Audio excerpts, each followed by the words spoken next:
এটা এক প্রকার চকলেট। ছোট বড় আমরা প্রত্যেকেই চকলেট খেতে পছন্দ করি। এরকম অনেক মানুষ পাওয়া যাবে যারা প্রতিদিন অন্তত একটা চকলেট খেয়ে থাকেন। যদিও আমরা প্রত্যেকেই জানি যে চকলেট শরীরের জন্য অনেকটাই ক্ষতিকর, তবুও যারা চকলেট প্রেমী তারা প্রতিদিন অন্তত একটা চকলেট খায়। এখন এই চকলেটটা কেনার জন্য যদি কোনো রেস্ট্রিকশন সরকার থেকে দিয়ে দেওয়া হয়, তাহলে আমাদের চকলেট কেনা কিংবা খাওয়া পূর্বের চেয়ে আরও কমে যাবে। ধরুন 10 টাকা দামের এই চকলেটটি কেনার জন্য আপনাকে আরও 30 টাকা ভ্যাট সহ অন্যান্য কার্যক্রমের জন্য খরচ করতে হবে। তখন কি আপনি সেই আগের মতো চকলেটটি কিনে খাবেন? অবশ্যই না। যদি রেস্ট্রিকশনটি আরেকটু কঠোরভাবে দেওয়া হয়, যদি বলা হয় যে আপনি চকলেট শুধু মাসের নির্দিষ্ট একটা সময়ে খেতে পারবেন এবং সেই সময়টাতেও আপনাকে আরও বিভিন্ন ধরনের কার্যক্রম শেষে তারপর গিয়ে এই চকলেটটি খাওয়ার অধিকার আপনি লাভ করবেন, ব্যাপারটা যদি এরকমই হয়, তাহলে কি আপনি আগের মতো আর চকলেট খাবেন? অবশ্যই না। আপনার চকলেট খাওয়ার পরিমাণ আগের থেকে কমে আসবে।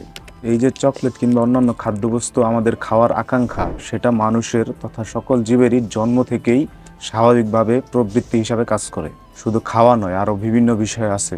এগুলোর মধ্যে সবচেয়ে বড় একটি বিষয় হচ্ছে মৈথুন, অর্থাৎ সেক্সুয়াল অ্যাক্টিভিটি। প্রত্যেকটা মানুষের মধ্যে এই অ্যাক্টিভিটিটা আছে।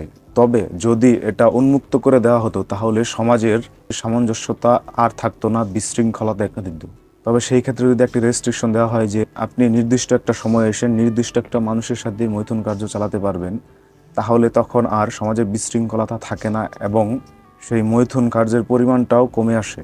মানুষের জন্ম থেকে শুরু হয়ে আসে এই প্রবৃত্তি, অর্থাৎ মৈথুন কার্যকে সামঞ্জস্যপূর্ণ রূপ দিতে আমাদেরকে বিয়ে নামক একটি রেস্ট্রিকশনের ব্যবস্থা করে দেওয়া হয়েছে, যাতে করে আমরা আমাদের এই চাওয়া পাওয়ার জন্য কোনো বিশৃঙ্খলতা কিংবা সমাজের অসামঞ্জস্যতা তৈরি করে না ফেলি।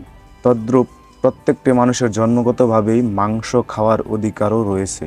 এই যে চকলেট এবং মৈথুন কার্যের কথা বললাম, সনাতন শাস্ত্রে মাংস খাওয়ার যে ব্যাপারটা সেটাও অনেকটাই একই রকম। যদিও সনাতন শাস্ত্রে জীবহত্যা মহাপাপ, তথাপি যারা মাংসভোজী রয়েছে তাদেরকে সুন্দর একটা রেস্ট্রিকশন দেওয়া হয়েছে, যাতে করে তারা প্রতিনিয়তই মাংস গ্রহণ না করে। ধরুন আমি প্রতিদিন মাংস খাই। যদি আমি প্রতিদিন মাংস খাই, তাহলে প্রতিদিন আমার একটা করে জীব হত্যা করতে হচ্ছে। সেই জায়গায় যদি আমাকে রেস্ট্রিকশন দেওয়া হয় যে আমি বছরের নির্দিষ্ট কোনো একটা সময় বিরাট কিছু কার্যক্রম করার পর মাংস খাওয়ার অধিকার লাভ করব, তখন কিন্তু আমার মাংস খাওয়ার পরিমাণটা কমে যাবে। কারণ আমার যদি কোনো রেস্ট্রিকশন না থাকে, তাহলে আমি প্রতিদিনই জীব হত্যা করে মাংস গ্রহণ করছি। কিন্তু যদি আমার রেস্ট্রিকশন থাকে, তাহলে আমি সেই রেস্ট্রিকশন অনুযায়ী যদি কাজ করি, দেখা যায় যে যে ব্যক্তি মাংস খাওয়ার জন্য প্রতিদিন জীব হত্যা করতো, সে তার জীব হত্যার পরিমাণ কমিয়ে আনছে। যে ব্যক্তি প্রতিদিন একটা করে জীব হত্যা করতো, সে বছরে একবার কিংবা দুইবার জীব হত্যা করে নিজের যে প্রবৃত্তি আছে সেটা পূরণ করছে। এবং সেই কারণে সনাতনে পশু বলির কথা বর্ণিত আছে। কেননা আমরা যারা বর্তমানে সোশ্যাল মিডিয়ায় পশু প্রেম দেখাচ্ছি, দেখা গেছে তারা প্রত্যেকে রেস্টুরেন্টে বসে ননভেজ খাচ্ছে, অথচ সোশ্যাল মিডিয়ায় এসে পশুপ্রেম দেখাচ্ছে। আর আমাদের মধ্যে যারা মাংস খাই না, তারা তো খাই না, তাদেরকে তো সাত্ত্বিক বলা হয়। সেই সাথে যারা রাজসিক কিংবা তামসিক গুণাসম্পন্ন, তাদের তো সেই প্রবৃত্তি আছেই, অর্থাৎ মাংস খাওয়ার প্রবৃত্তি আছেই। তাকে যদি সরাসরি নিষেধ করে দেওয়া হয় যে তুমি মাংস খেতেই পারবে না, তাহলে সে তার গুণের প্রভাবে সে রেস্ট্রিকশনকে ভঙ্গ করে দিয়ে সে কোনো ধরনের আচার মান্যতাকে না মেনে মাংস খাওয়া শুরু করবে। আর যদি তাকে একটা রেস্ট্রিকশন দেওয়া হয় যে তুমি মাংস খেতে পারবে, তবে সেটা বছরে একবার এই পুজোতে বিরাট কার্যক্রমের মাধ্যমে, পশু বলির মাধ্যমে তুমি মাংস খেতে পারো, তাহলে সে তার এই যে মাংস খাওয়ার প্রবৃত্তিটা আছে সেটা সে পূরণ করতে পারবে। এবং দেখা যায় যে প্রতিনিয়ত মাংস খাওয়া থেকে বিরত হয়ে তার মাংস খাওয়ার পরিধি কম হয়ে আসছে। এখানে স্পষ্টই বোঝা যাচ্ছে যে পশু বলির মাধ্যমেও প্রবৃত্তি থেকে নিবৃত্তি মার্গের দিকে আমাদেরকে ধাবিত করা হচ্ছে। অতএব এই যে পশু বলি, আমাদের সনাতন শাস্ত্রে এটা অত্যন্ত যথার্থ একটা কাজ বা কর্ম। এখনো পর্যন্ত যারা যারা মনে করেন যে পশু বলি একটি ঘৃণ্য কাজ, তারা বিভ্রান্তিতে ভুগছেন। কারণ পশু বলির মাধ্যমেও একজন ব্যক্তি জীব হত্যার পরিমাণ কমিয়ে আনছে। দেখা গেল যে ব্যক্তিটি সারা বছর মাংস খেতেও সে বছরে একবার কিংবা দুইবার খাবে, এবং এক সময় দেখা যাবে যে সে ব্যক্তিটি বছরে একবার দুইবারও আর খাচ্ছে না, তখন সে সম্পূর্ণরূপে সাত্ত্বিক আহারই গ্রহণ করবে।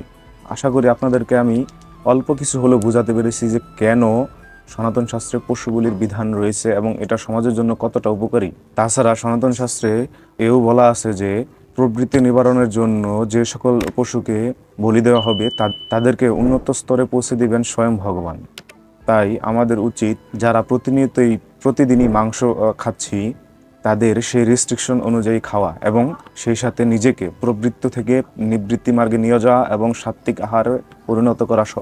আমাদের সনাতনেরই এরকম কিছু ব্যক্তিবর্গ আছে যারা এই পশুবলিকে সমর্থন করে না। তবে আমি তাদের জন্য আগামী একটা ভিডিওতে আমাদের শাস্ত্রীয় রেফারেন্স সহ কোথায় পশুবলির কথা উল্লেখ আছে তাহা নিয়ে আসব।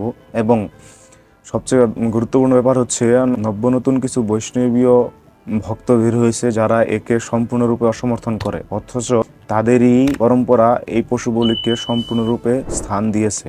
আমি সেই বিষয়ে আগামী ভিডিওতে অবশ্যই আলোচনা করব। ধন্যবাদ সকলকে।